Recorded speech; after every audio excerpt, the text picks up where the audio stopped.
Feeling stuck with learning English or losing hope in love and life. This real story from quiet Utah, USA might surprise you.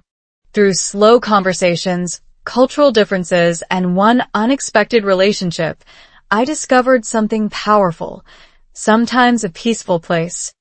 Simple English and patience can quietly build confidence, family, and a love that truly lasts. A quiet beginning in Utah. Feeling stuck with learning English, or quietly thinking about giving up because every sentence feels heavy in your mouth? That feeling followed me all the way across the ocean, until I arrived in a place most people rarely talk about when they imagine America. Not New York. Not Los Angeles. A quiet state called Utah. And strangely, that peaceful place changed everything about my English learning journey, my confidence, and eventually, my love story. The first morning in Utah felt almost unreal. The sky looked bigger than any sky I had seen before.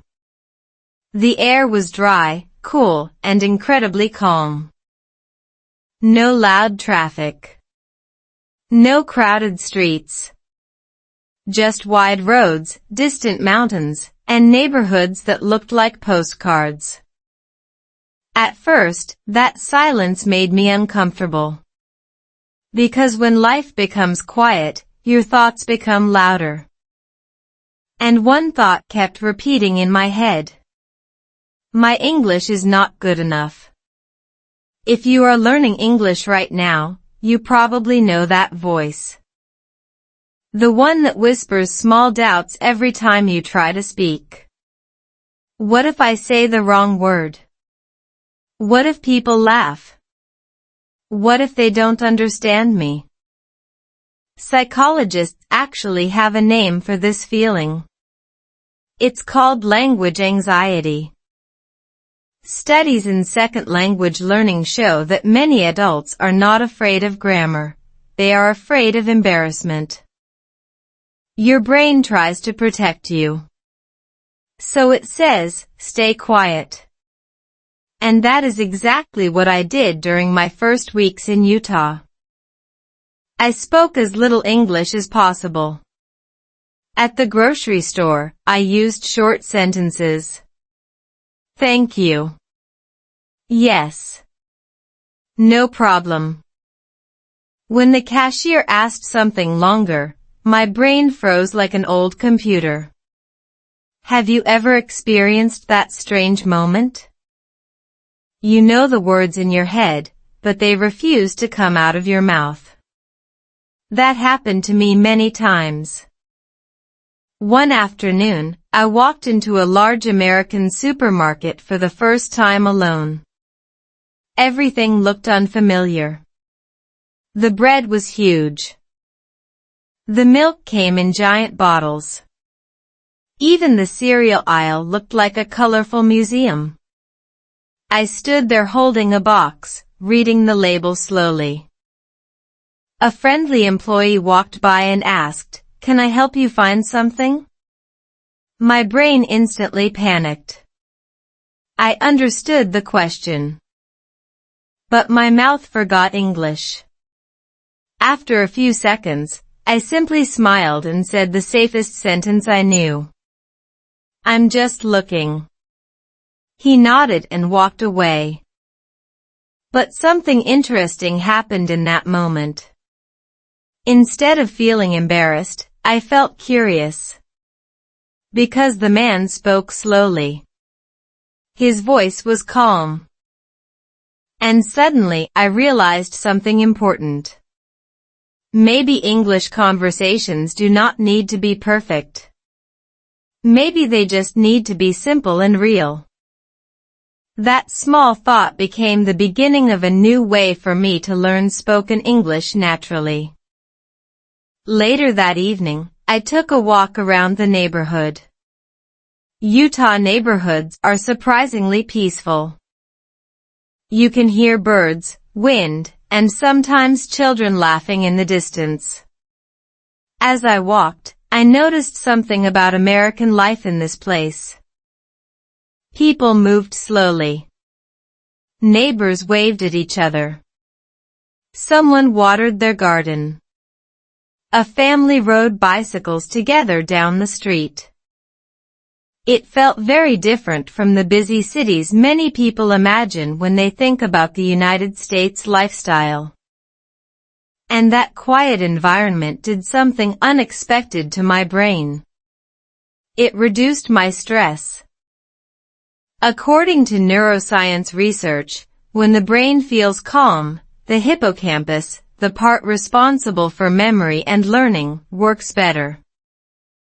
That means a peaceful environment can actually help you learn a new language faster. Without realizing it, Utah was already helping me. So that night, I tried something small. Instead of studying difficult grammar, I opened a notebook and wrote 3 simple English sentences about my day. Very simple. Today I went to the supermarket. The sky in Utah is very big. I feel nervous speaking English. That was it. 3 sentences. But something powerful happened while writing them. Those sentences were not from a textbook. They were my real life. Language learning experts often say the brain remembers stories better than isolated vocabulary. When words connect to emotions or personal experiences, your brain stores them more deeply.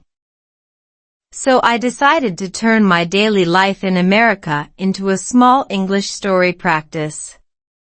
Every day, I wrote a few sentences. Then I read them out loud slowly. Very slowly. Sometimes I sounded like a robot. But that was okay. Because speed is not the goal when learning a language. Clarity is. Confidence is. And most importantly, consistency. A few days later, something surprising happened again. While walking through the neighborhood, an elderly neighbor smiled and said, "Good evening." Normally, I would simply smile back. But that day, I decided to try something new. I answered, slowly. "Good evening. Nice weather today." The sentence was simple. Almost childlike. But the neighbor stopped, smiled warmly, and replied, "Yes, beautiful evening." Then we talked for maybe 30 seconds. Nothing complicated. Just small talk about the weather. Yet when I walked back home, I felt something inside my chest. A tiny spark of confidence. And here is the strange truth about learning English through real life. Confidence does not arrive suddenly. It grows quietly, like a plant. One conversation. One sentence. One small victory at a time. Utah, with its calm streets and patient people, became the perfect place for that plant to grow. At that time, I did not know something else was also growing in my life. Something even more unexpected. Because a few weeks later, in a small cafe not far from my apartment, I would start a conversation that changed the direction of my entire life in America. It began with a cup of coffee, a simple English sentence, and someone sitting at the table next to mine. Looking back now, I sometimes laugh at the strange way life works. I traveled thousands of miles worrying about my English. But the real lesson waiting for me in quiet Utah was much bigger than grammar. It was about patience, connection, And the surprising truth that sometimes the slowest conversations lead to the most important stories. And that next conversation would soon become the beginning of a love story I never expected. Lonely Days, Simple English. Loneliness is a strange teacher. No one tells you this when you move to another country, especially when you are chasing a dream like learning English in the United States. People talk about opportunities, jobs, culture, and beautiful places. But they rarely talk about the quiet evenings, when the apartment feels too silent and your phone screen becomes your closest friend. Those were my evenings in Utah during the first month. The days were manageable. I could walk outside, explore the city, go to stores, and observe people living their normal American lives. But the nights were different. When the sun disappeared behind the mountains, the quiet became heavier. And that was when my brain started asking uncomfortable questions. Why did you come here? Your English is still slow. Maybe this is too difficult.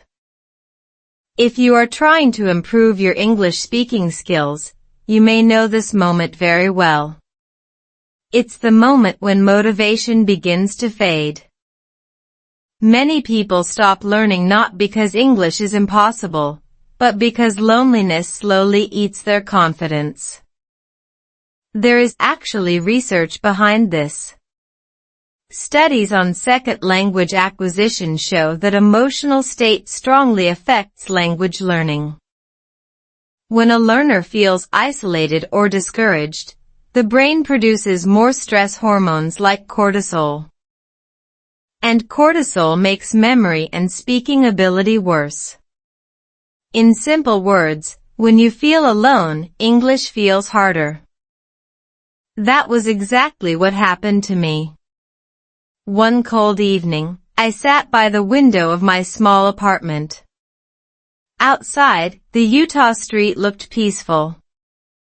A car passed every few minutes. The streetlights glowed softly on the pavement.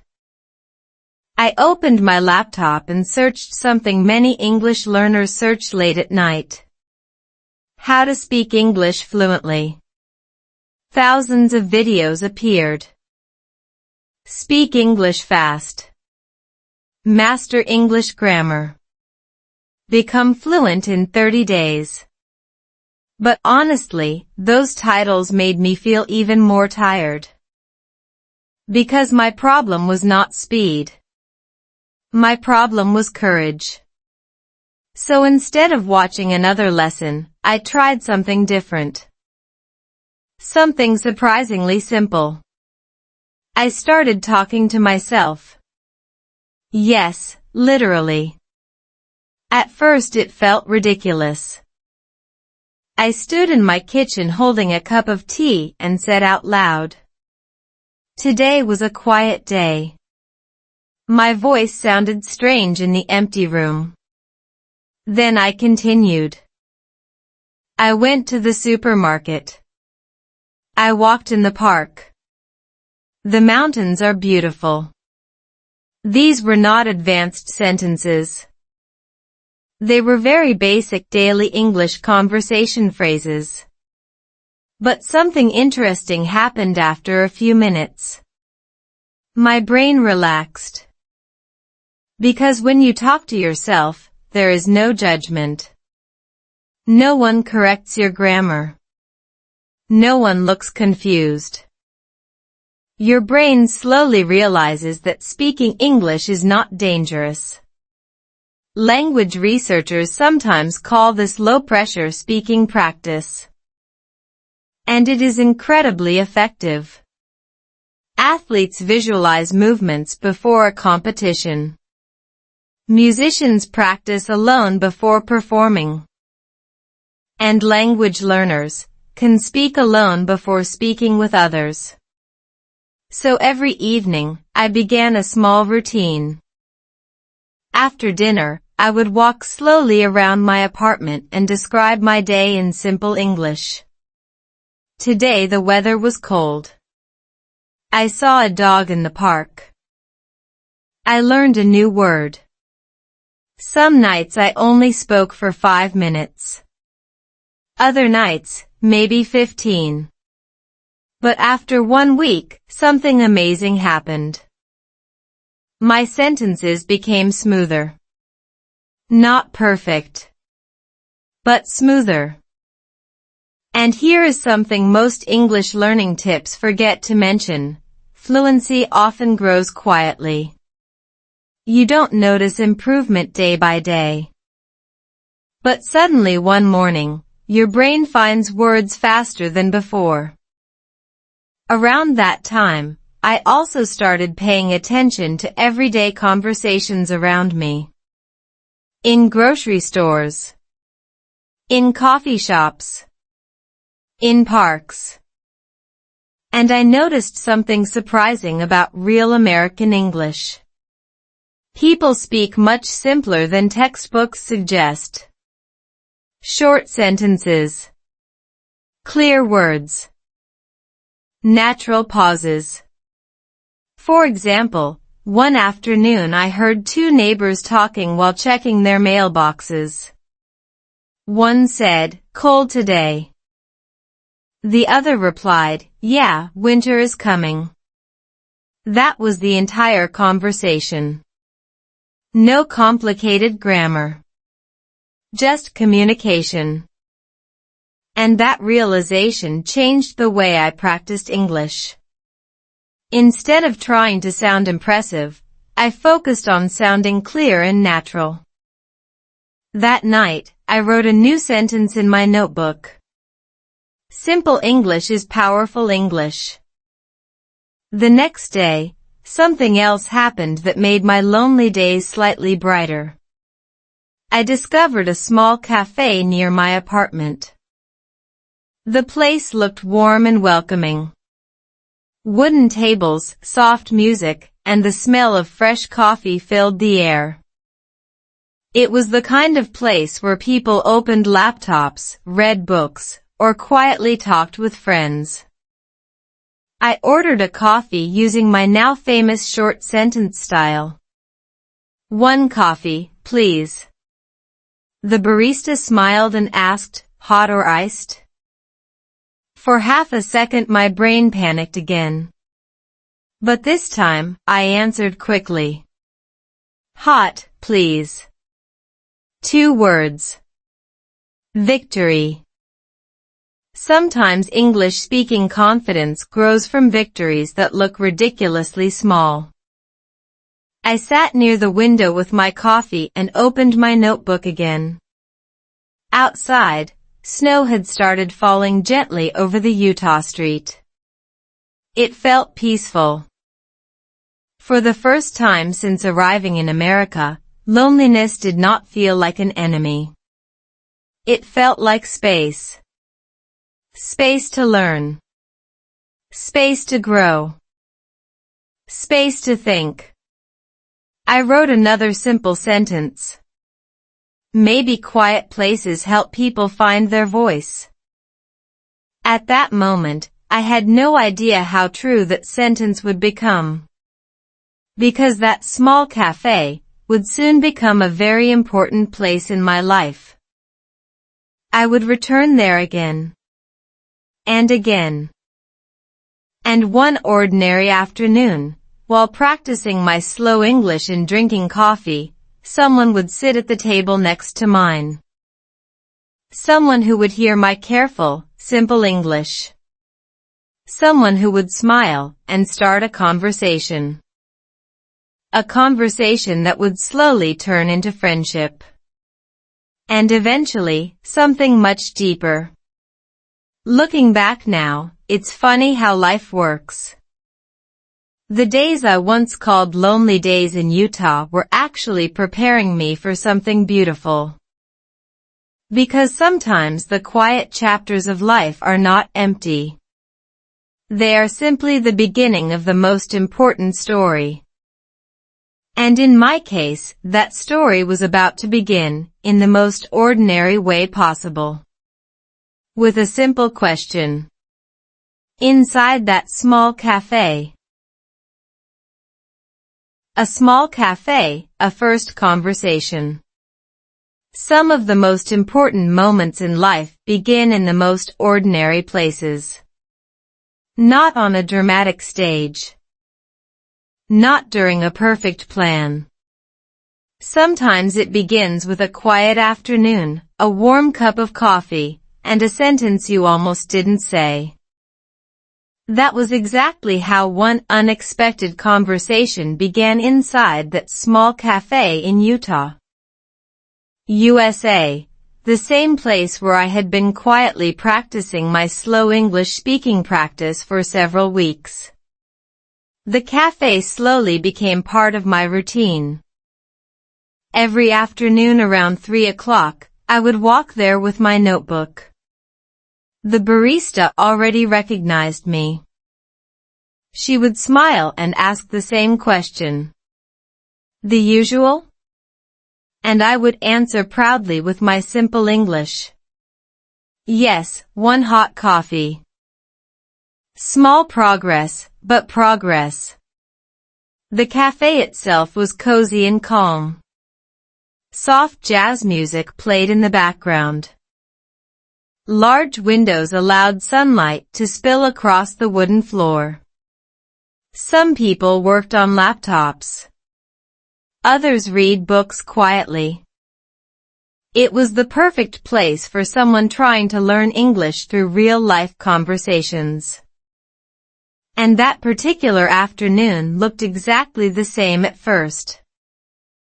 I sat near the window, opened my notebook, and started writing 3 sentences about my day, just like my new learning routine. Today is cold. The sky is gray. I am practicing English. Then I read them softly to myself. Slowly. Clearly. If someone had listened carefully, they would probably hear my accent, my pauses, and my effort to pronounce each word correctly. But something unexpected happened that day. Someone was listening. At the table next to mine sat a woman reading a thick book. I had noticed her before on previous visits, but we had never spoken. She looked relaxed, wearing a simple sweater, occasionally sipping tea while turning the pages. When I finished reading my sentences quietly, I heard a soft voice. That's a good way to practice. I looked up. She was smiling. For a moment, my brain froze again, the famous English learner panic moment. But this time it felt slightly different. Not scary, just surprising. You are practicing English, right? She asked gently. Her voice was slow and clear, almost like she understood that fast speech might confuse me. Yes, I replied carefully. I am learning. She closed her book and leaned slightly forward. That's brave, she said. Many people are afraid to speak when they are learning a language. That sentence instantly made me feel more comfortable. Because she understood something many learners feel. Speaking a new language can feel like walking on ice. You are always afraid of slipping. My English is still slow, I admitted. She laughed softly. Slow English is good English. That sentence stayed in my mind. Because she was right. Many people imagine fluent English speaking as fast talking. But in reality, clear communication often happens when people slow down. She introduced herself. My name is Emily. I said, telling her my name. For the next few minutes, we had the simplest conversation you can imagine. but somehow it felt meaningful. She asked where I was from. I asked how long she had lived in Utah. She told me she grew up in a nearby town surrounded by mountains and desert landscapes. She loved hiking, quiet mornings, and reading books in cafes like this one. I listened carefully to every word. Because for the first time, I was having a real natural English conversation in America, not a textbook exercise. And something interesting happened to my brain. When you are truly interested in a conversation, your mind stops focusing on grammar rules. It focuses on meaning. Linguists call this communication-driven language learning. When your goal is understanding and connection, the brain absorbs language much faster. Emily spoke slowly, sometimes repeating words if I looked confused. But she never made me feel embarrassed. Instead, she asked questions that were easy to answer. What do you like about Utah? I thought for a moment. The mountains, I said. And the quiet. She smiled. Yes. Utah is peaceful. Some people think it's boring, but I think peace is powerful. Peace is powerful. Another sentence that stayed in my mind. Outside the cafe window, snow had started falling lightly again. The street looked calm and almost magical under the soft winter sky. Emily noticed my notebook. Do you write every day? Yes, I said. I write small stories about my day. Then I read them. She nodded with interest. That's actually a really smart method. Story-based learning helps the brain remember language. I laughed slightly. I didn't know it was scientific. Well, she said, smiling, sometimes the best learning methods are simple. Our conversation lasted maybe 20 minutes. Not long. But long enough for something to shift inside me. For the first time since arriving in America, English no longer felt like a wall between me and the world. It felt like a bridge. A slow bridge, but a bridge. Before leaving, Emily stood up and picked up her book. See you around, she said. Then she paused for a moment. And keep practicing. Your English is already good. I watched her leave the cafe and walk into the snowy Utah afternoon. For a few seconds, I simply sat there. Then I looked down at my notebook and wrote a new sentence. Today I had my first real conversation in English. That sentence looked simple. But it represented something much bigger. Confidence. Connection. And the beginning of something I didn't yet understand. Because that small cafe conversation would not be the last one. Over the next weeks, Emily and I would meet again, and again. Each conversation would become slightly longer. My English would slowly become more natural. And without realizing it, something else would begin growing between us. Something deeper than language learning. Something people rarely expect when they start practicing real English conversations in everyday life. Looking back now, that quiet afternoon in the cafe was more than just a language practice moment. It was the first page of a new chapter. A chapter about culture, friendship, and eventually, love. But at that moment, I only knew one thing. For the first time since arriving in Utah, United States, I was no longer afraid to speak. And sometimes, the courage to say one simple sentence is enough to change the entire direction of your life. Learning love through language. Something strange begins to happen when you practice real English conversations with the same person again and again. At first, the goal is simple. You just want to understand the words. You want to answer correctly. You want to avoid embarrassing pauses. But slowly, the goal changes. You start listening not only to the language, but to the person. That was exactly what started happening between Emily and me in that quiet cafe in Utah, USA. Our second conversation happened 3 days after the first one. I entered the cafe expecting nothing special. I ordered my usual hot coffee, opened my notebook, and started writing a few sentences about my day. But before I finished my second sentence, I heard a familiar voice. Practicing again? I looked up. Emily was standing there, smiling. It's funny how the brain works. Just a few days earlier, talking to a stranger in English made me nervous. But now, seeing her felt strangely comfortable. Yes, I said. Practice every day. She sat down at the same table as before. And that afternoon, our conversation became a little longer.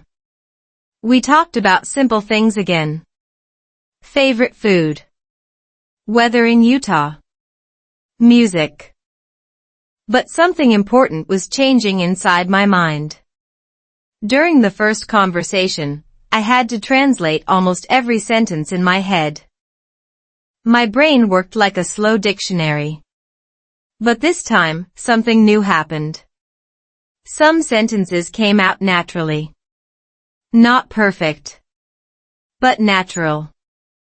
This is actually a fascinating stage in learning English naturally. Linguists call it the transition from translation-based thinking to direct language thinking. At first, your brain moves like this.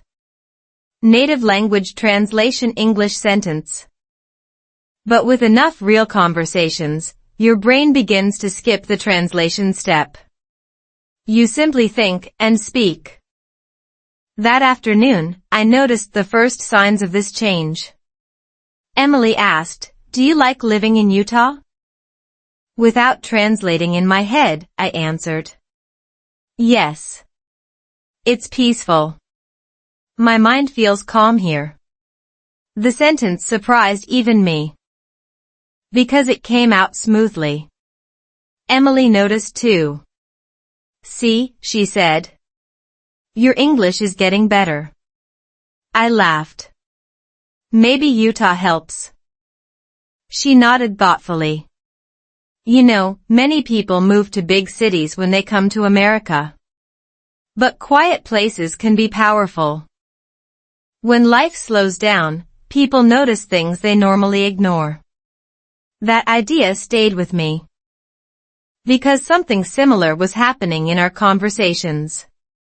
They were slow. Simple. But meaningful.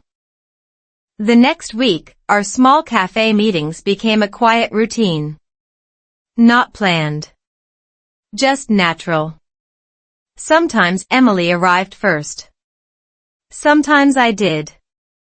But whenever we saw each other, we would talk for a while. Each conversation helped me practice spoken English in real life. But something else was happening too. I was learning about her life. She worked as a graphic designer for a small company in Salt Lake City. She loved hiking in the mountains around Utah. She also enjoyed quiet evenings reading books or walking near the lake. One afternoon she asked a question that made our conversation slightly more personal. Do you miss home? For a moment, I didn't know how to answer. Because the honest answer was, yes. Sometimes, I said slowly. Mostly at night. She nodded with understanding. I think that's normal. Moving to a new country is exciting, but it's also lonely. That word again. Lonely. But this time, it didn't feel as heavy. Because I was no longer facing it alone. There is something powerful about human connection during language learning. When people feel safe and supported, their brain becomes more open to learning. Psychologists call this social reinforcement. When someone listens patiently, encourages you, and responds kindly, your brain begins associating the new language with positive emotions. And that was exactly what Emily did without even trying. She listened carefully. She never rushed me. If I struggled to find a word, she waited calmly instead of finishing the sentence for me. That patience made every conversation feel safe. One afternoon, something slightly awkward happened. I tried to say a sentence about relationships, but I used the wrong word. I think relationships need quiet, I said. She raised an eyebrow slightly. Quiet? I quickly corrected myself. I mean, peace. She smiled. But actually, quiet might be correct too. Then she said something that stayed in my mind for a long time. In my experience, strong relationships often grow in quiet environments. When life is too noisy, people stop listening to each other. That sentence felt surprisingly deep for such a simple conversation. Maybe she didn't realize it, but she was describing something important about lasting love and communication. Listening. Patience. Calm conversations. The same things that help people learn a language. And suddenly I noticed something strange. The process of learning English looked very similar to the process of building a relationship. Both require patience. Both require mistakes. Both grow slowly through repeated conversations. You don't become fluent overnight. And you don't build trust overnight either. Both develop one small moment at a time. One evening before leaving the cafe, Emily asked something unexpected. Do you ever practice English outside the cafe? I thought for a moment. Mostly alone, I said. I talk to myself sometimes. She laughed. That's actually a great method. Then she paused. Well, if you want more practice, we could walk sometimes.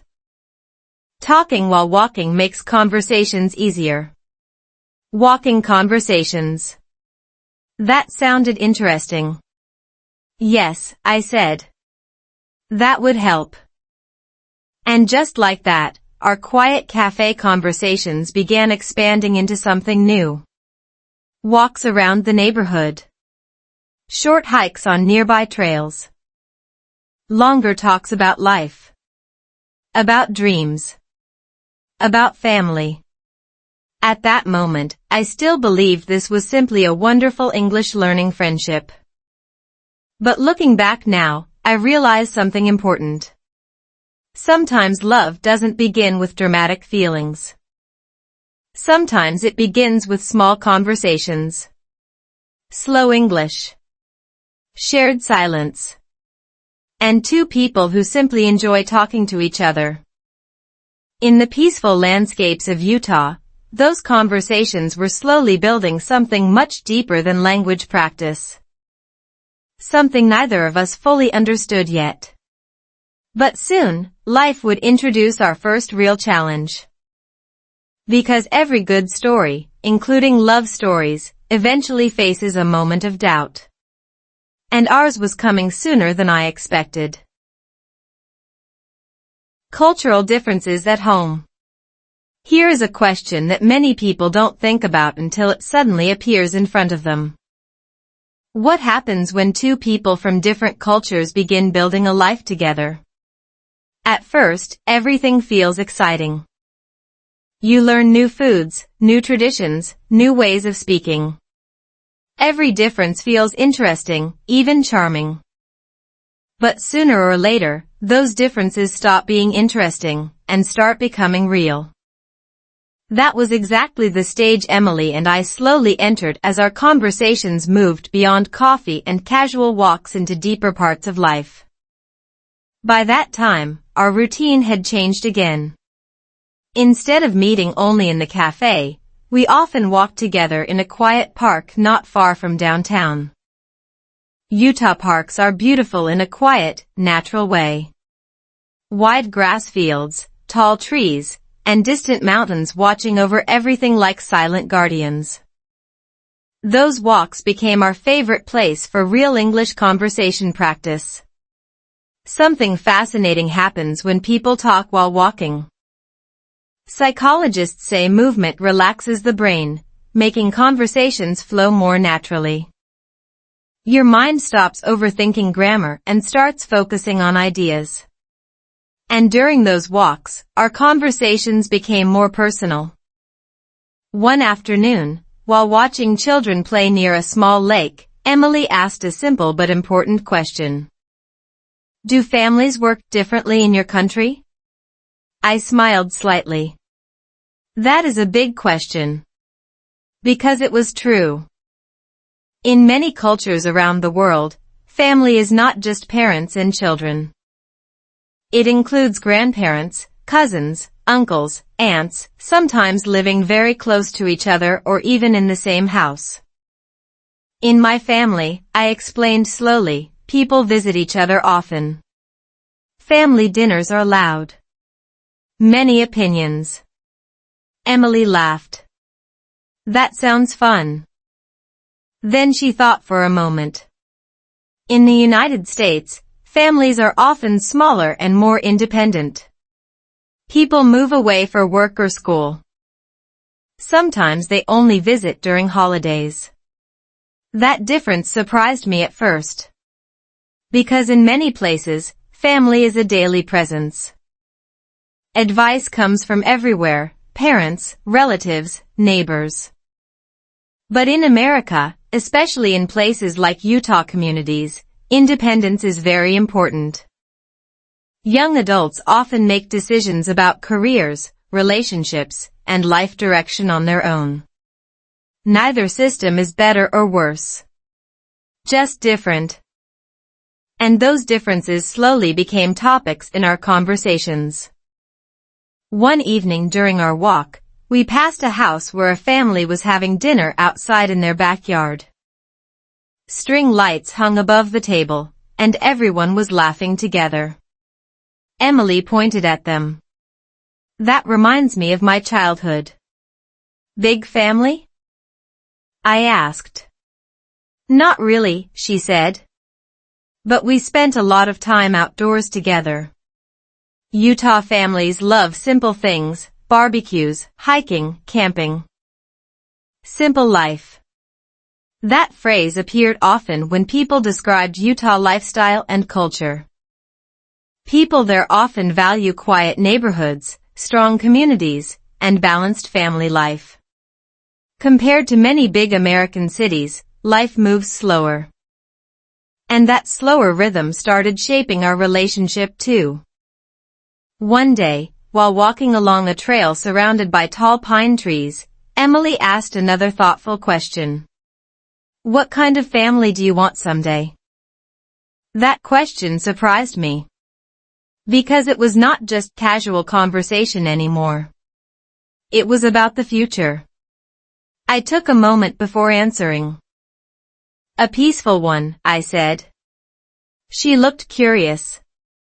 Peaceful? Yes, I explained. A home where people listen to each other. Not too much noise. Not too much pressure. She nodded slowly.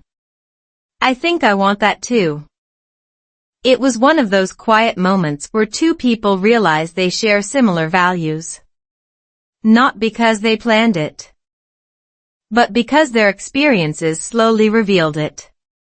However, cultural differences are not always simple or easy. One evening we talked about marriage traditions. In many cultures, marriage involves large families, formal ceremonies, and strong expectations from relatives. But Emily described something slightly different. In the U.S., many couples build their own path. Some have big weddings. Others keep it small. She looked at me thoughtfully. What do you think marriage should be? That question felt big. But my answer came surprisingly quickly. I think marriage should feel like teamwork. She smiled immediately. That might be the best description I've heard. Teamwork. It sounds simple, but it carries powerful meaning. Two people helping each other grow. Two people solving problems together. Two people supporting each other through uncertainty. And if you think about it carefully, learning English is also a kind of teamwork. Teachers help students. Friends help friends. Conversations help both people understand each other better. Language itself is a bridge between worlds. But bridges sometimes face strong winds. And soon, Emily and I would face our first real test. Because cultural differences are only one challenge when two people from different backgrounds start imagining a shared future. There are also practical questions. Work. Stability. Long-term plans. And those questions arrived unexpectedly one evening while we were sitting on a bench watching the sunset over the mountains. The sky turned orange and purple as the sun slowly disappeared behind the hills. Emily looked thoughtful. Then she said something that changed the direction of our conversation. Can I ask you something serious? My heart felt slightly nervous. Of course. She took a breath. Do you think you will stay in the United States long term? That question suddenly felt much heavier than anything we had talked about before. Because the truth was, I wasn't sure. Life as an immigrant can feel uncertain. Plans change. Opportunities appear and disappear. Sometimes even your own dreams evolve. For a moment, I didn't answer. And in that quiet space between us, I realized something important. Our friendship, maybe even something deeper, was beginning to face real-life decisions. Because relationships don't exist only inside cafes and peaceful parks. Eventually they must face reality. Future plans. Responsibilities. Difficult choices. That evening in the fading Utah sunlight, I finally gave the only honest answer I had. I don't know yet. Emily nodded slowly. And although she smiled, I could see something new in her expression. Thoughtfulness. Maybe even a little uncertainty. It was the first moment when our peaceful story felt slightly fragile. Not broken. But delicate. And sometimes the most important turning points in life begin exactly like that, quietly. Because soon, a season of doubt would arrive. Not dramatic. Not explosive. Just a slow wave of questions about the future. Questions that would test not only our relationship, but also everything I believed about building a life in America. The hard season of doubt. Every good story reaches a moment where things stop feeling easy. Not dramatic like in movies. Not loud or explosive. Just quiet, heavy, uncertain. That season arrived slowly in my life in Utah, USA, at the exact moment when everything seemed to be going well. My English-speaking confidence had improved. Conversations with Emily were becoming natural. The lonely evenings that once filled my apartment had been replaced by walks, laughter, and long talks about life. From the outside, it looked like everything was moving in the right direction. But inside my mind, a different story was beginning. It started with a simple thought that returned again and again late at night. What if this life is not stable? Anyone who has moved to another country understands this feeling. Life abroad can be exciting, but it often comes with uncertainty. Work situations change. Visas expire. Plans shift unexpectedly. And suddenly, questions about the future become very real. During those weeks, my mind was constantly balancing two worlds. One world was the peaceful daily life I was building in quiet Utah communities. Coffee conversations. Evening walks. Simple happiness. The other world was full of practical worries. Career. Long-term stability. Whether I truly belonged in this country. And when those worries grow, they affect everything, including relationships. One evening, Emily and I met again at the cafe where our story had begun. Outside, the weather had turned colder. Winter in Utah was approaching quickly. The cafe felt warm and safe, but my mind felt restless. Emily noticed it almost immediately. "You seem distracted today," she said gently.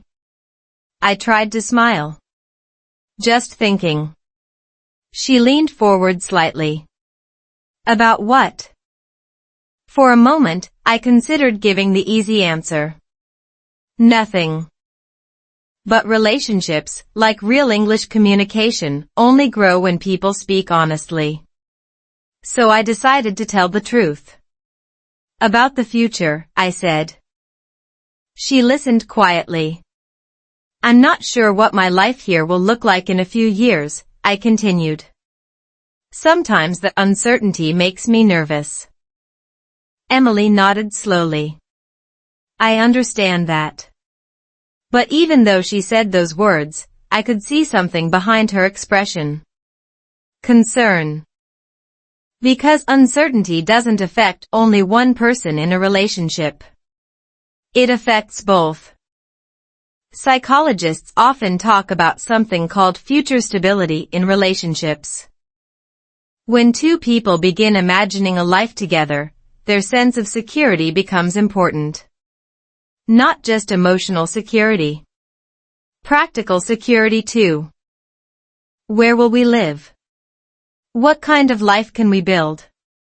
Those questions began appearing more often in our conversations. Not as arguments. Just quiet discussions. One weekend we decided to go hiking in the mountains outside the city. Utah's landscapes are famous for their wide open spaces, red rock formations, tall pines, endless skies. Normally those views made me feel peaceful. But that day my thoughts kept drifting back to the same question. Am I really building a life here, or just passing through? At one point we stopped near a cliff overlooking a valley covered with snow. The view was breathtaking.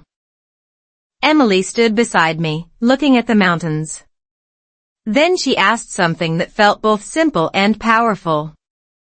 "What do you really want your life to look like?" That question stayed in the air between us. Because sometimes the hardest questions are not about language. They are about direction. I took a deep breath. "I want stability," I said slowly. "A home. A family someday. A life that feels peaceful." Emily smiled softly. "That sounds like a good life." Then she added something unexpected. "That's actually why I stayed in Utah." I looked at her curiously. "Stayed?" She nodded. "A few years ago I had a chance to move to a bigger city for work. More excitement, more opportunities. But I realized something important." She pointed toward the quiet valley below us. "I like this life. The quiet. The community. The feeling that people are building real families here. Her words echoed in my mind. Because they matched something I had been feeling too. The slower rhythm of Utah lifestyle and culture had changed me in ways I didn't fully understand yet. In big cities, life often feels like a race. But in Utah, many people seemed focused on something different. Balance. Family. Peace. Still, the doubts in my mind didn't disappear immediately. A few days later, they returned stronger than before. It happened during one of those late nights when the apartment felt silent again. I opened my notebook, the same one I had used for my daily English story practice months earlier. I stared at the blank page for a long time. Then I wrote a sentence that surprised me. Maybe fear is the real language I need to learn. Because fear has its own vocabulary. What if I fail? What if I make the wrong decision? What if this relationship becomes too complicated? Those questions can become very loud if you listen to them long enough. But something interesting happened the next morning. Emily sent a simple message. Coffee later? Just 2 words. But somehow they made everything feel lighter. We met again in the cafe that afternoon. Snow fell gently outside the window as people walked quickly along the street. Emily looked at me thoughtfully. I've been thinking about our conversation the other day, she said. I waited quietly. Then she said something that surprised me. You know, nobody really knows their future. I laughed slightly. That's true. But we can decide something else, she continued. What? How we face uncertainty. That sentence felt powerful. Because uncertainty is not something we can eliminate from life. But we can choose how we respond to it. Emily looked directly at me. I think the best relationships are not built on perfect plans, she said. They are built on trust that 2 people will figure things out together. Trust. Teamwork. Patience. Those words sounded very familiar. Almost like the same principles that helped me learn spoken English step by step. You don't become fluent by knowing every answer.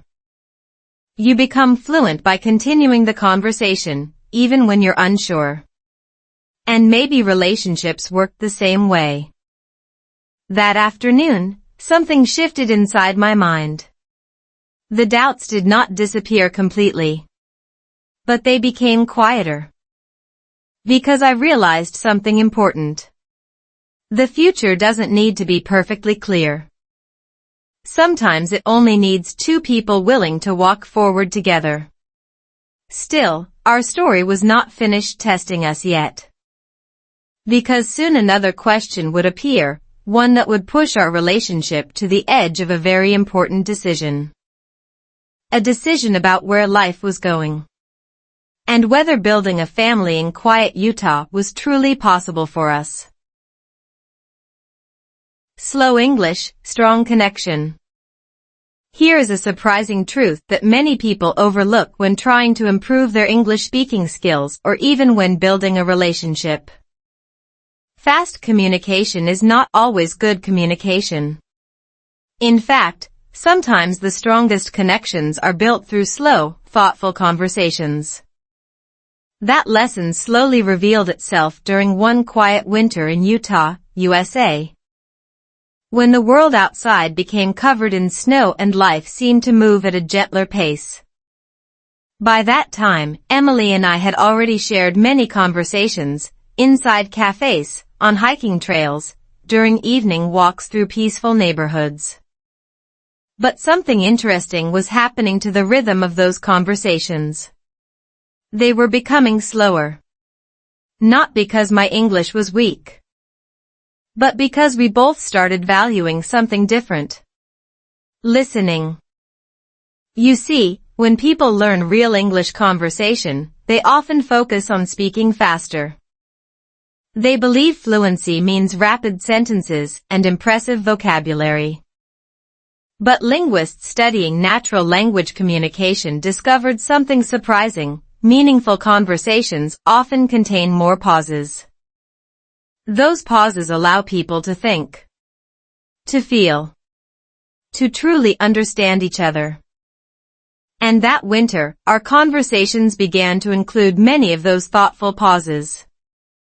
One snowy evening, Emily invited me to walk around a small lake near her neighborhood. The lake had frozen over, and a thin layer of snow covered the surrounding paths. Streetlights reflected softly on the icy surface. Everything felt quiet, peaceful, almost like the entire world had slowed down. As we walked, Emily suddenly laughed. "You know something funny?" she said. "What?" "When we first talked in the cafe, your English was very careful." I smiled. "Yes. Every sentence was like a small exam." She laughed again. "But now your English feels different." "How?" "More relaxed. More natural." Her observation surprised me slightly, because I had not noticed the change clearly myself. That's often how progress in spoken English practice works. Improvement happens slowly, almost invisibly, until one day someone points it out. And suddenly you realize how far you've come. But the change was not only in my language. It was also in the way we communicated with each other. Our conversations had become more open, more honest, and sometimes more vulnerable. At one point during the walk, Emily stopped near a bench facing the frozen lake. "Can I tell you something?" she asked. "Of course." She looked at the quiet water for a moment before speaking. "I used to think relationships needed excitement all the time," she said. "Big plans. Big emotions." Then she shook her head slightly. "But now I think something else matters more." "What?" "Peace." That word felt familiar, because it had appeared many times in our story. Peaceful neighborhoods. Peaceful conversations. Peaceful moments walking through Utah's natural landscapes. "I think peaceful relationships last longer," she continued. "Why?" I asked. She thought for a moment. "Because people feel safe being themselves." That idea matched something psychologists often say about healthy long-term relationships. Emotional safety, knowing you can speak honestly without fear, is one of the strongest predictors of lasting partnerships. And strangely enough, that same principle helps people learn languages. When learners feel safe, their brain becomes more willing to experiment with new words, new sentences, even new mistakes. Without safety, the brain shuts down. That evening beside the frozen lake, I realized Emily had unknowingly created exactly that environment for me. A place where my English could grow naturally. A place where conversations felt comfortable instead of stressful. I sat down on the bench beside her. "You helped my English more than you know," I said. She looked surprised. "Really?" "Yes. Because you listen." She smiled gently. "Well, communication is a two-person job." That sentence captured something powerful. Communication is teamwork. Not performance. Not competition. Just two people trying to understand each other. As the winter weeks passed, our routine became even more natural. Coffee after work. Walks through quiet streets. Occasional hikes when the weather allowed. And during those moments, we talked about everything. Dreams, childhood memories, travel, even fears. But the most interesting part was how language slowly disappeared from the center of our conversations. At the beginning, every sentence reminded me that I was speaking English as a second language. Now, many conversations simply felt normal. Of course, sometimes I still made mistakes. Once I accidentally said something like, "My brain is tired of thinking words." Emily laughed so hard she almost dropped her coffee. But she didn't correct me immediately. Instead, she asked playfully, "Thinking words?" I laughed too. Yes, maybe I mean finding words. Those moments became part of our shared humor. Mistakes were no longer embarrassing. They were just small, human moments. And that change represented something important. Confidence. Confidence doesn't mean perfection. It means continuing the conversation even when the sentence isn't perfect. One afternoon in early spring, something happened that made me realize how much our connection had grown. We were walking through a park where families were playing with their children. A small boy was learning to ride a bicycle while his parents walked beside him. The child wobbled slightly but kept trying. Emily watched them with a soft smile. "That's kind of how learning works," she said. "How?" "You fall a little, adjust your balance, and try again." I nodded. "Like learning English. Or relationships," she added. That moment felt unexpectedly meaningful. Because she was right. Both require patience. Both require trust. And both become stronger through small daily efforts.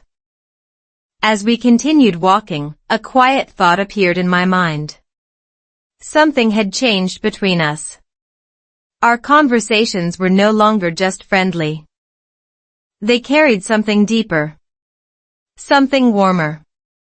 I didn't say anything about it that day. But I felt it clearly. And judging by the way Emily sometimes looked at me during our talks, I suspected she felt it too. Still, life has a way of testing even the strongest connections. And soon, a new chapter would begin, one that would push us to think seriously about the future. Because one evening, during another peaceful walk under the Utah sunset, Emily would ask a question that would completely change the direction of our story. A question about building something bigger than friendship. Something that sounded both beautiful and slightly terrifying. A family. Right here in quiet Utah. Building trust in a new country. There is a moment in many relationships when something subtle but powerful begins to happen. Two people stop wondering if they enjoy spending time together, and start wondering something much bigger. Can we build a life together? That moment arrived quietly for Emily and me during a warm spring evening in Utah, USA, long after our first nervous conversation in the café. By then, many things had changed. My spoken English confidence had improved naturally through daily conversations. The lonely apartment that once felt empty now felt like a temporary step towards something meaningful. And Emily had become a constant presence in my life. But the most important change was something you cannot easily measure. Trust. Trust grows slowly, almost invisibly, like roots beneath the ground. You don't always see it forming, but one day you realize it is holding everything together. One afternoon we decided to visit a small farmer's market near downtown. Markets like these are popular in many Utah communities, especially when the weather becomes warmer. Local farmers bring fresh vegetables, homemade bread, honey, flowers, and handmade products. The place was full of life. families walking with children, musicians playing acoustic guitars, the smell of fresh bread drifting through the air. Emily loved places like that. Markets show the real personality of a town, she said as we walked between colorful stalls. I nodded, trying to understand the conversations around us. Listening to different accents and casual speech had become one of my favorite real-life English listening practice exercises. A farmer selling apples greeted us warmly. Good afternoon. Want to try a sample? He handed us 2 slices of bright red apple. Emily turned to me. What do you think? I smiled. Sweet. Utah apples are good. The farmer laughed. Best in the state. Moments like this felt small, but they were important for my everyday English speaking practice. Real conversations with strangers, short, natural, and relaxed. But the most meaningful conversation that day didn't happen with the apple farmer. It happened a few minutes later when Emily and I sat on a wooden bench near the edge of the market. Families passed by carrying bags of vegetables. A group of children ran through the grass chasing a soccer ball. Emily watched them quietly. Then she said something unexpected. You know what I like most about places like this? What? I asked. Community. She looked around at the people laughing, talking, and greeting each other. In big cities people sometimes feel anonymous, she continued. But in places like this, you see the same faces again and again. People build real connections. Her words reminded me of something I had noticed too during my months living in Utah. Neighbors greeted each other. Baristas remembered customers' names. People talked easily in parks and markets. The sense of community life in Utah felt stronger than in many large cities. Emily turned to me again. Do you ever imagine what your life might look like here in the future? The question felt similar to ones we had discussed before, but now the tone was different. Less abstract. More personal. I thought for a moment. I think about it sometimes, I admitted. And, she asked softly. I imagine something simple. What kind of simple? A home, I said slowly. Maybe near mountains like these. A quiet neighborhood. A family that enjoys small things. Emily smiled. That sounds very Utah. We both laughed. But after the laughter faded, a more thoughtful silence appeared between us. Finally Emily spoke again. You know, trust is a strange thing. How so? She leaned back on the bench, looking up at the clear blue sky. It doesn't happen in one moment, she said. It happens through hundreds of small moments. That sentence felt important. Because when I looked back at the months we had spent talking, walking, and sharing stories, I realized she was right. Trust had formed through tiny experiences. Our first conversation in the cafe. Walks in the park. Honest talks about fears and uncertainty. Even small moments when my English was imperfect and she patiently waited for me to finish a sentence. All those pieces had slowly built something strong. Psychologists studying long-term relationship success often describe trust exactly this way. It grows through repeated positive experiences where two people show reliability, honesty, and kindness. Trust is not dramatic. It is quiet. Emily looked at me again. I think building trust in a new country is even more important, she said. Why? Because everything else can feel uncertain. She wasn't wrong. For immigrants or newcomers, Many parts of life are unfamiliar: culture, work systems, even daily routines.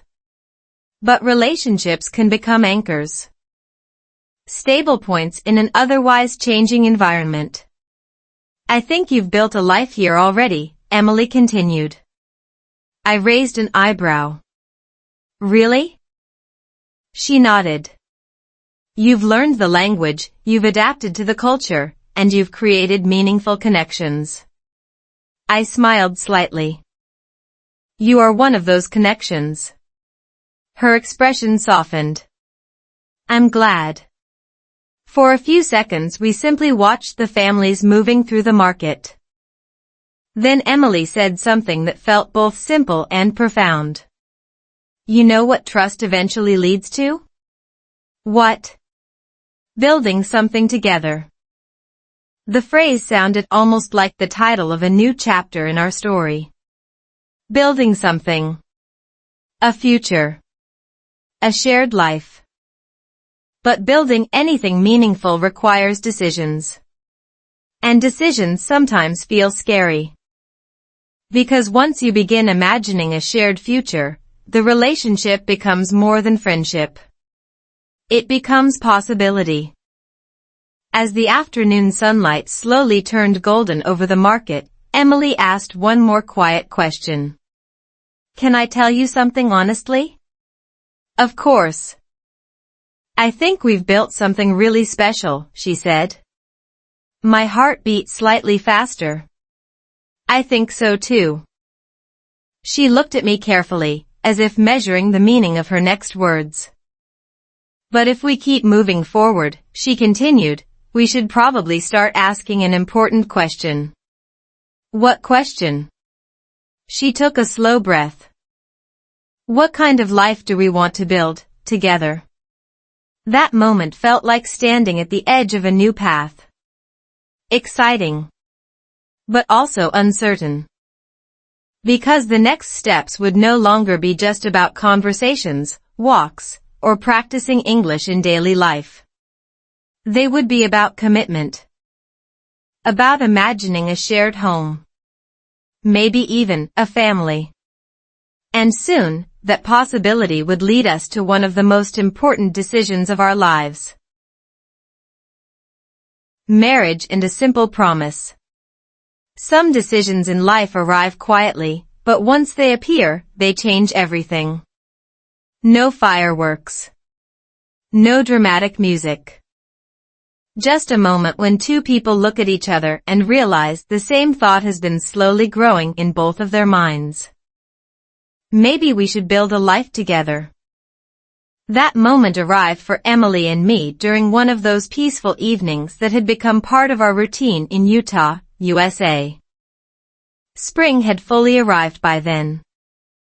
The snow had melted from the mountains, and the air carried that fresh, clean feeling that often follows a long winter. Parks were filled with families again, and the quiet neighborhoods we often walked through felt alive with warm sunlight. Our story had already traveled far from that first nervous English conversation practice in a cafe. Now we talked easily about life, dreams, and even difficult topics. But one evening, something different happened. Emily invited me to join her for a short drive outside the city.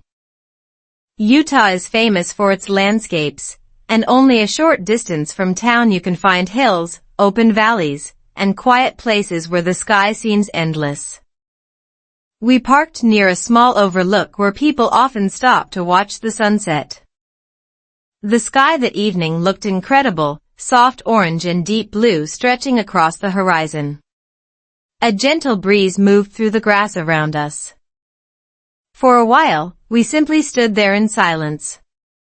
Those quiet moments had become something special between us. We didn't always need words. Finally, Emily spoke. Do you remember the first time we talked?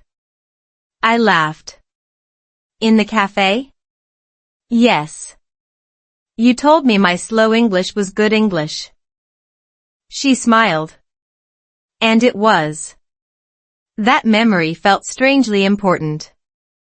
Because that small moment had started everything.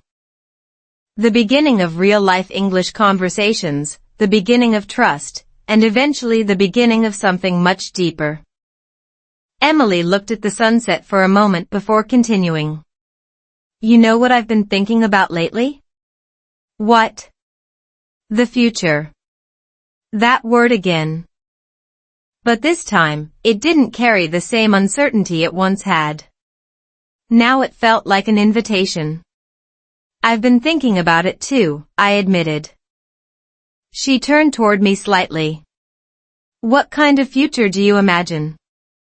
I took a moment to answer honestly. I imagine something simple, I said slowly. A peaceful home. Maybe children someday. A place where life doesn't feel like a race. Emily nodded gently. That's exactly the kind of life I want too. Her answer felt warm and reassuring. But she wasn't finished. I think we've already been building something together, she said. In what way? Trust. Understanding. Support. Those 3 words captured almost everything about the months we had spent talking, learning, and growing together. Psychologists who study successful long-term relationships often say that strong partnerships are built on 3 foundations: communication, emotional safety, and shared values. Without realizing it, Emily and I had slowly created all 3. Communication through endless conversations. Emotional safety through patience and honesty. Shared values through our love for a peaceful, balanced life. Emily took a slow breath. Then she said something that made my heart beat a little faster. I think we're ready for the next step. The words hung in the evening air. The next step. That phrase carries powerful meaning in any relationship. It means moving from possibility to commitment. From maybe someday to let's build this together. I looked at her carefully. Are you sure? She smiled softly. I've been thinking about it for a long time. Then she laughed lightly. You know something funny? What? Our relationship started because you were practicing slow English speaking. I laughed too. That's true. And now look where it brought us. For a moment, I thought about that strange journey. A nervous language learner sitting alone in a cafe. A simple conversation. A growing friendship. A deeper connection. Sometimes life moves in unexpected directions when we simply keep showing up and continuing the conversation. Emily reached into her pocket and pulled out something small. It wasn't a large dramatic gesture. Just a simple ring. I didn't plan a big speech, she said quietly. But I know how I feel. My heart suddenly felt very calm. Not nervous. Not confused. Just certain. Will you marry me? She asked. The question sounded gentle, almost like another quiet conversation between us. But its meaning was enormous. For a few seconds I looked at the horizon, where the last light of the sun was disappearing behind the mountains of Utah's peaceful landscape. Everything that had happened over the past months passed through my mind. The loneliness. The doubts. The small victories in learning English. The conversations that slowly built trust. And the realization that sometimes the most meaningful life decisions grow from simple daily moments. Finally, I looked back at Emily. Yes, I said. The word felt small, but powerful. She smiled, and for the first time that evening, emotion appeared clearly in her eyes. Not dramatic emotion. Just deep happiness. She placed the ring on my finger, and we both laughed quietly at how simple the moment felt. No audience. No elaborate plans. Just two people standing under a wide Utah sky. And sometimes simplicity is exactly what makes a promise feel real. That evening, as the stars slowly appeared above the valley, we talked about the future again, but now the conversation felt different. Not uncertain. Not hypothetical. Real. We talked about building a home. About continuing our life together in Utah. About the possibility of children one day. But even as excitement filled the air, we both understood something important. Marriage is not the end of a story. It is the beginning of a much bigger chapter. A chapter that would soon include new challenges, new responsibilities, and eventually, something we had only talked about in dreams. A family. And the journey of raising children between cultures would teach us lessons we had never expected. Lessons about love, patience, and the surprising power of simple daily conversations. Raising children with two cultures. There is a moment in many love stories when the word family stops being an idea and becomes a real, everyday responsibility. Not a romantic concept. Not a dream people talk about during peaceful walks. A real family means early mornings, small worries, laughter at the dinner table, and sometimes the beautiful chaos of raising children. For Emily and me, that chapter began a few years after our simple sunset promise in Utah, USA. By then our life had already changed in many ways. We had moved into a modest house in a quiet neighborhood surrounded by trees and distant mountains. It wasn't a huge home, but it had something much more valuable: the peace. The kind of peaceful environment that first attracted me to Utah lifestyle and family culture. Our neighbors knew each other. Children played outside in the evenings. And weekends often meant simple things: walking in the park, visiting farmers markets, or hiking the nearby trails. But the biggest change in our life arrived one bright spring morning. Emily came into the kitchen holding a small envelope and smiling in a way I had never seen before. "I have news," she said. I looked up from my coffee. "Good news or surprising news?" She laughed. "Both." Then she placed the envelope in front of me. Inside was a medical report. I read it slowly, my mind trying to understand what it meant. Then I looked up again. "Are you?" She nodded. "Yes." And suddenly, a completely new chapter of our real-life love story in America began. We were going to have a baby. For a moment, the kitchen felt strangely quiet. Not because we were worried, but because the realization was so big that words seemed unnecessary. Emily finally broke the silence. "Looks like our peaceful life is about to become a little louder." I laughed. Yes, just a little. But inside my mind, many thoughts were already moving quickly. Becoming parents means stepping into one of the most meaningful roles in life. It also means facing new questions, especially when two cultures are part of the family. How will we raise our child? What traditions will we teach? Which language will they grow up speaking? Those questions became frequent topics during the months that followed. One evening we sat on our small porch watching the sunset over the mountains, something we had done many times before. Emily placed her hand gently on her growing belly. "I've been thinking about something," she said. "What?" "I want our child to understand both cultures." That idea felt important to me too.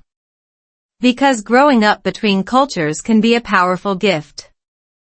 Children who experience multiple cultures often develop stronger empathy, broader perspectives, and greater adaptability. Psychologists call this bicultural development, and research shows it can strengthen cognitive flexibility and communication skills. I agree, I said. But that means we'll need to do something interesting. What? Use both languages. Emily smiled. So our child will hear English and your native language? Yes.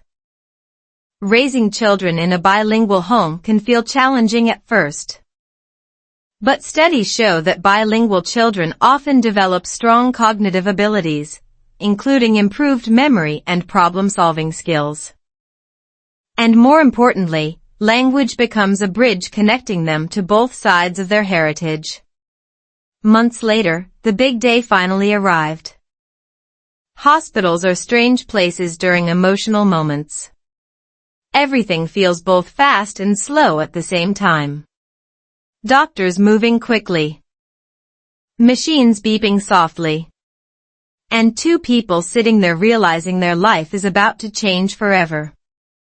When our child was finally born, the room felt suddenly calm again. I held the tiny baby carefully, amazed at how something so small could carry such a huge meaning. Emily looked at us with tired but happy eyes. Well, she said softly, looks like we're officially a family now. That moment changed something deep inside me. Because suddenly, every small decision about our life in quiet Utah communities felt even more meaningful. The neighborhood parks. The schools nearby. The kind of environment our child would grow up in. Fortunately, Utah turned out to be a wonderful place for families. Many communities focus strongly on family life. Parks are everywhere. Schools encourage community involvement. And outdoor activities become a natural part of childhood. As the years passed, our home slowly filled with the joyful noise of a growing family. Morning breakfasts. Story time before bed. Weekend adventures exploring Utah's beautiful landscapes. Sometimes I would catch myself smiling at how different life had become since the lonely days when I first arrived in America struggling with basic English conversation practice. Back then, even ordering coffee felt difficult. Now our home was filled with conversations, laughter, and the unpredictable energy of children. One evening during dinner, something small but meaningful happened. Our child asked a simple question. Why do you speak two languages? Emily and I looked at each other and smiled. I answered slowly. Because our family comes from two cultures. And that's special, Emily added. Children are wonderfully direct. So I get two worlds, the child asked. Yes, we both said. Two worlds. That phrase perfectly described our life. Two cultures. Two languages. But one home. Looking back, it's amazing how the journey of learning English through real-life stories led to something far greater than language skills. It led to connection. To partnership. To family. Still, raising children also teaches something else. Time moves quickly. And as the years passed, Emily and I began reflecting more often on the choices that shaped our life. Why Utah? Why this peaceful environment? Why did our relationship grow stronger here than it might have somewhere louder or busier? The answer would slowly become clearer in the next chapter of our story. Because sometimes the greatest secret behind lasting love and strong families is something people rarely talk about. Not excitement. Not constant adventure. But peace. The quiet kind of peace that allows relationships and families to truly grow. Why quiet places change people. Most people think love stories are shaped by big moments. A dramatic proposal. A wedding day. The birth of a child. But something surprising happens when you look back on life years later. The biggest influence on your relationship might not be those dramatic moments at all. It might be the environment where your life quietly unfolded every single day. For Emily and me, that environment was quiet Utah, USA, a place many people overlook when imagining life in America. Yet somehow, that peaceful setting became one of the most important reasons our relationship grew stronger instead of weaker. Years after our first conversation in the cafe, I began noticing something fascinating. Life here followed a slower rhythm. Morning sunlight over the mountains. Children riding bikes in quiet neighborhoods. Families gathering for simple dinners. These things may sound ordinary, but they create something powerful psychologists call emotional stability in daily life. And emotional stability is one of the most important foundations for lasting relationships and strong families. Let me explain something interesting that researchers studying happiness have discovered. People often assume excitement leads to long-term happiness. But studies from positive psychology show that consistent peaceful routines, shared meals, calm conversations, community connections, often produce deeper satisfaction than constant excitement. In other words, peace can be more powerful than drama. That realization slowly became clear in our own life. One summer evening, Emily and I sat on our back porch watching our children play in the yard. Fireflies floated through the warm air while the mountains in the distance slowly turned golden in the sunset. Emily looked around quietly. "Do you ever think about how different life might have been if we lived in a big city?" she asked. I thought about it for a moment. Big cities offer energy, opportunity, and endless activity. But they also bring noise, stress, and constant movement. "I think our life would be faster," I said. Emily nodded. "Probably louder too." We both laughed. But then she said something thoughtful. "I'm glad we built our life here." I understood exactly what she meant. Utah had quietly shaped many parts of our life. Our daily routines. Our friendships. Even the way we communicated with each other. Because peaceful environments often encourage something that modern life sometimes forgets: intentional living. When life moves slower, people notice small moments more clearly. Conversations become longer. Family dinners last a little while longer. Even walks around the neighborhood become meaningful opportunities to talk. One evening, our child asked an interesting question while we were walking through a nearby park. "Why do people like living here?" Emily smiled. "That's a good question." I thought about the answer carefully.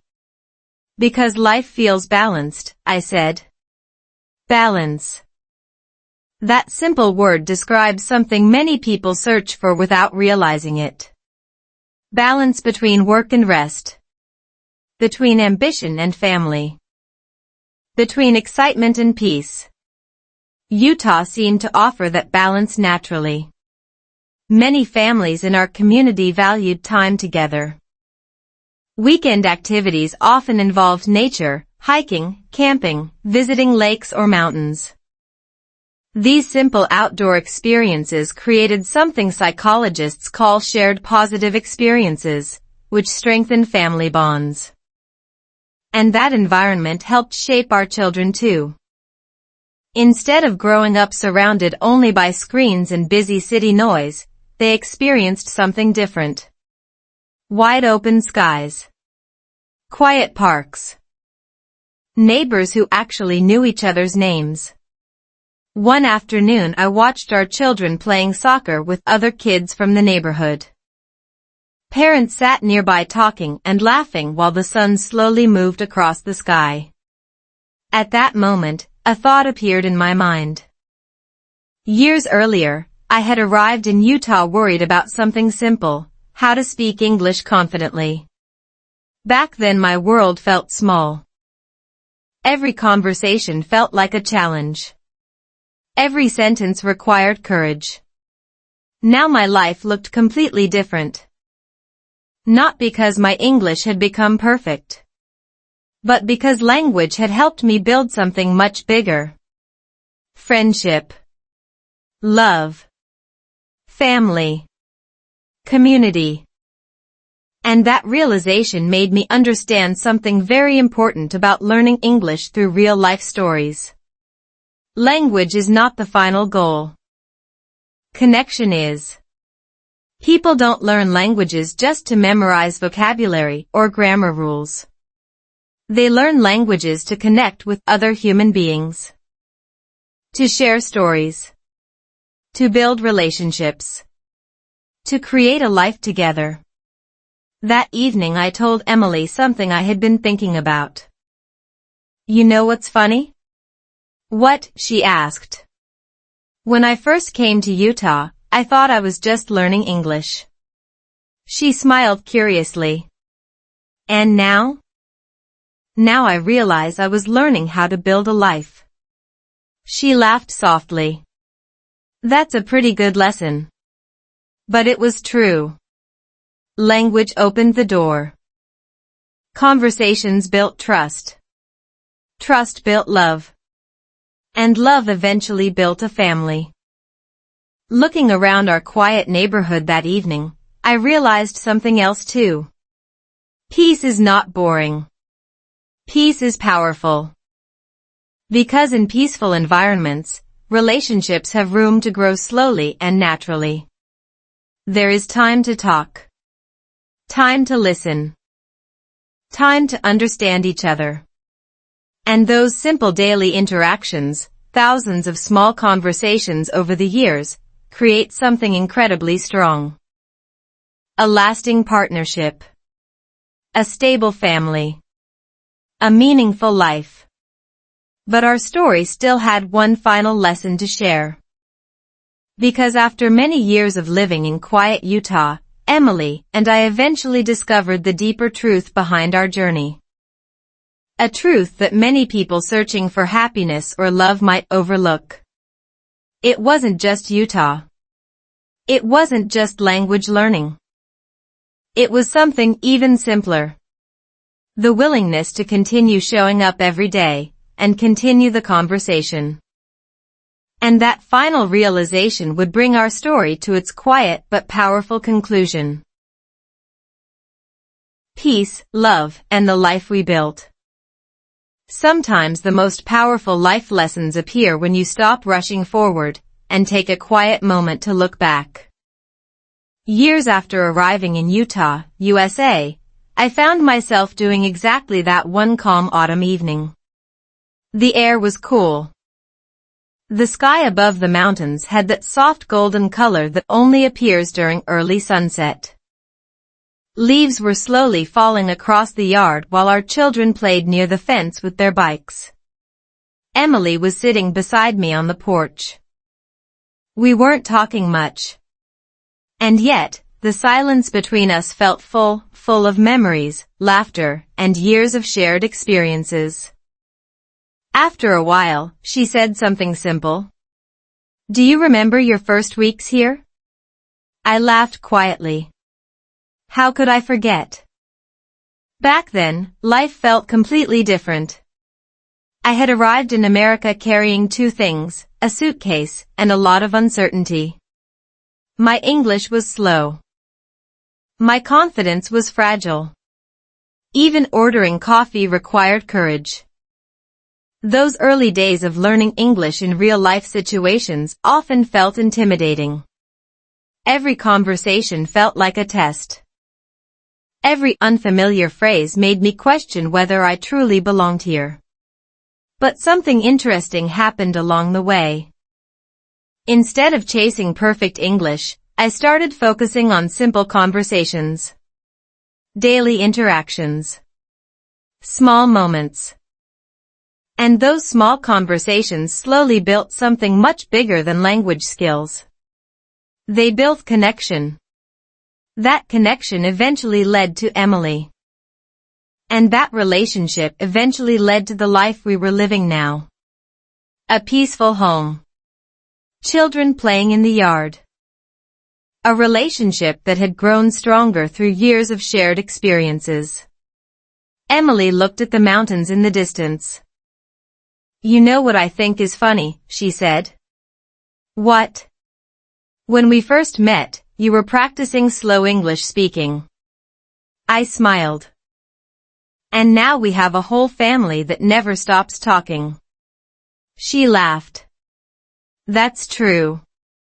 But her joke carried a deeper truth. Communication had always been the heart of our relationship. Not perfect communication. Just honest conversations. Sometimes those conversations were joyful. Sometimes they were difficult. But they always helped us understand each other better. That is one of the most important secrets behind lasting love and healthy relationships. Researchers studying long-term couples often discover something fascinating. The happiest couples are not the ones who avoid problems. They are the ones who keep communicating through those problems. They continue listening. Continue explaining. Continue trying to understand. In other words, they continue the conversation. Emily leaned her head gently against my shoulder. "I think peace played a big role in our story," she said. I agree. Because over the years, we had realized something that many people overlook. Peace is not just the absence of conflict. Peace is the presence of balance. A balanced home. Balanced priorities. Balanced expectations. Living in quiet Utah communities helped us maintain that balance. Life here encouraged slower routines, meaningful family time, and strong community connections. Instead of constantly chasing bigger opportunities or louder excitement, we learned to appreciate simple moments. Family dinners. Weekend hikes. Conversations on the porch while the sun slowly disappeared behind the mountains. Those moments may not sound dramatic, but they created the foundation of our life. And interestingly, those same quiet moments also helped me become truly comfortable with English. Not through textbooks. Not through pressure. But through real life. Talking with neighbors. Helping children with homework. Sharing stories with friends. Language became something natural. Something alive. Something connected to everyday experiences. Looking back, I realized something powerful about learning English through storytelling. Stories help the brain remember language better than isolated vocabulary. But even more importantly, stories remind us why language matters. Language is not just grammar rules. Language is how we share our lives with others. Emily suddenly pointed toward the yard. Look at them. Our children were laughing while trying to race their bikes across the grass. Watching them, I felt a quiet sense of gratitude. Because none of this existed in my life when I first arrived in Utah. The home. The family. The sense of belonging. All of it grew from a journey that began with something incredibly simple, the courage to speak imperfect English. I turned to Emily. You know something? What? If I had been too afraid to speak in that cafe, none of this would exist. She smiled warmly. That's true. Then she added something thoughtful. Sometimes the smallest decisions change everything. She was right. Life often turns in unexpected directions because of small moments. A conversation with a stranger. A walk in the park. A simple question asked at the right time. And for me, One of those moments happened inside a quiet cafe in Utah. When someone heard my slow English practice and decided to start a conversation. That conversation eventually became a friendship. That friendship became love. And that love became the life we had built together. As the evening sky slowly turned darker and the first stars appeared above the mountains, I realized something important. Many people search for happiness in big achievements or dramatic changes. But sometimes happiness grows quietly. Through patience. Through trust. Through thousands of small conversations shared over the years. Emily looked at me again. So, do you think peace really is the secret to lasting love? I thought about the question carefully. Then I answered honestly. I think peace gives love the space it needs to grow. The wind moved gently through the trees as the children ran inside laughing. And in that peaceful moment, I realized our story had come full circle. From a nervous language learner to a father sitting on a porch in quiet Utah, watching his family laugh in the fading light. Sometimes the most meaningful journeys begin with a simple goal, like learning English. But if you keep showing up, keep practicing, and keep connecting with people, that journey can lead somewhere far more beautiful than you ever expected. A home. A family. A life built through patience, conversation, and love. Here's the truth most people never realize about learning English through real-life stories. Fluency doesn't begin with perfect grammar. Confidence doesn't appear because you memorized thousands of words. It often begins with one small decision. The courage to start a simple conversation. In this story from quiet Utah, USA, a slow English learner didn't just improve his language skills. Through daily conversations, cultural differences, and one unexpected relationship, he discovered something much bigger: how communication builds trust, how trust builds love, and how love builds a family. So if you are feeling stuck, discouraged, or ready to give up on learning English, remember this. Every great story begins with imperfect words. Keep practicing. Keep speaking. Keep showing up for the conversation. Because the next sentence you say might change your entire life. If you enjoyed this real English story practice, don't forget to like the video, subscribe to the channel, and turn on notifications so you never miss the next powerful story for learning English through real-life experiences. And here's a question for you. Do you believe peace and simple conversations can build lasting love and confidence? Tell me your thoughts in the comments. Your story might inspire someone else around the world who is also learning English, one conversation at a time.